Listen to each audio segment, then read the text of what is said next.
स्तुति गाते हैं। नमो नमस्ते जगतः प्रवृत्ति निवृत्ति रूपे स्थितः सर्ग रूपे चराचराणां भगवती सुशक्ति सनातनी सर्व विमोहनीति।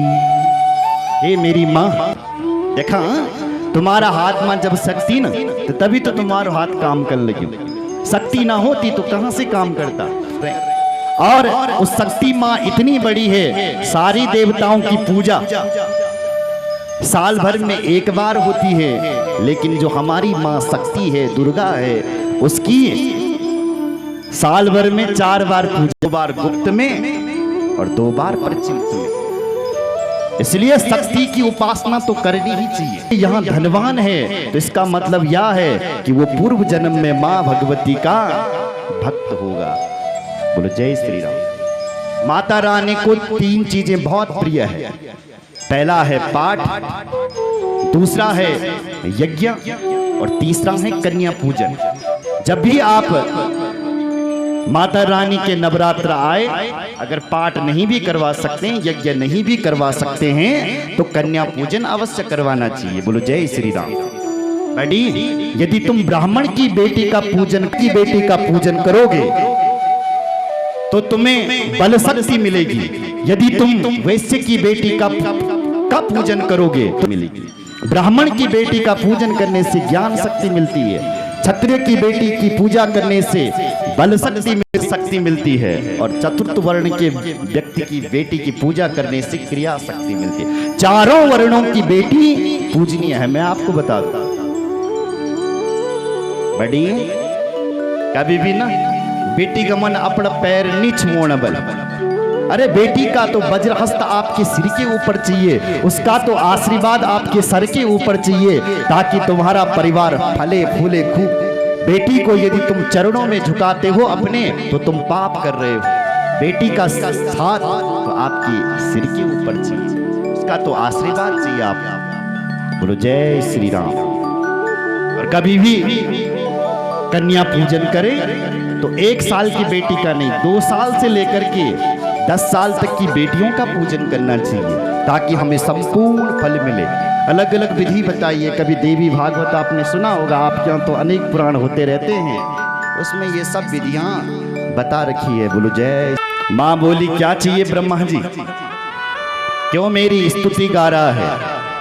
करो और आप अवतार लो, क्योंकि आपके अतिरिक्त कोई शिव जी को मोहित करने वाला नहीं है। बोले जगदम्बा मैया की। शंकर को मोहित करूंगी, क्यों? क्योंकि मेरे अलावा कोई शंकर जी को मोहित कराने वाला भी नहीं है। बोले जय श्री राम। इसलिए हे ब्रह्मा जी सुन ले, इधर सुन। मैं तेरी बेटी तो पैदा नहीं हो सकती हूँ, क्योंकि तेरा क्या भरोसा। तेरी बेटी पहले संध्या भी बनी थी तो उसी के ऊपर घायल हो गया, इसलिए मैं तेरी बेटी तो नहीं बन सकती, पर तेरा जो बेटा है दक्ष, उसकी बेटी बन जाऊंगी। उत्पन्ना दक्ष जाया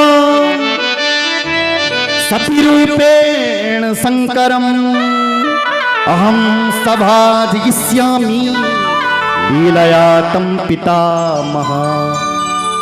दक्ष की बेटी बन करके आऊंगी और फिर मैं शंकर जी को मोहित करूंगी। और दक्ष के लिए बोली, हे दक्ष, मैं तेरी बेटी तो अवश्य बनूंगी, पर मेरी एक शर्त है। क्या शर्त है?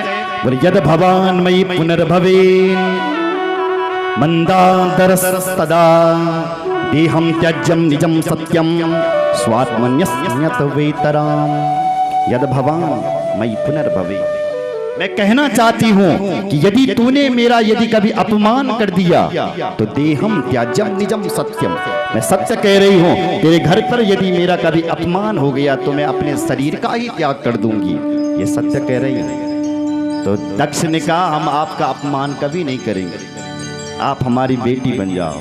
तो माँ भगवती ने कहा कि ठीक है। समय बीता, दक्ष ने वीरणी से विवाह किया। शिव पुराण में उनका नाम वीरणी और तुलसीदास बाबा ने प्रसूति कहा। शिव पुराण में भी यहाँ वीरणी नाम है। इनके यहाँ 10,000 पुत्र हुए, उनको नारद जी ने सन्यासी बना दिया। उसके बाद इनके यहाँ एक बेटी हुई। जैसी ही माँ भगवती का जन्म हुआ तो फिर चारों तरफ से लोगों ने खुशहाली मनानी शुरू कर दी। बोल जगदम्बा मैया की जय। एवं मुक्त्वा तदा देवी दक्षम च निजमायया आस्थाय शैशवं भावं जन्ति रुरोदसः। माँ भगवती शक्ति जैसी ही वीरणी के यहाँ प्रकट हुई तो रोने लग गई। चारों तरफ से सबने जय जयकार किया, उत्सव मनाया। बोले जगदम्बा मैया की जय। जिस दिन माँ भगवती का जन्म हुआ सती जी का, कहते हैं असुज का महीना था, शुक्ल पक्ष और अष्टमी तिथि थी। बोले जगदम्बा मैया की जय। चारों तरफ से जय जयकार हो रहा है और माँ भगवती का जन्म हो रहा है, सब लोग उत्सव मना रहे हैं। आइए हम भी एक भजन के माध्यम से माँ भगवती को प्रणाम करें और उसके बाद आगे चलते। बोले जगदम्बा मैया की जय। जय जय श्री राधे। जयकारा सिरा वाली दा बोल।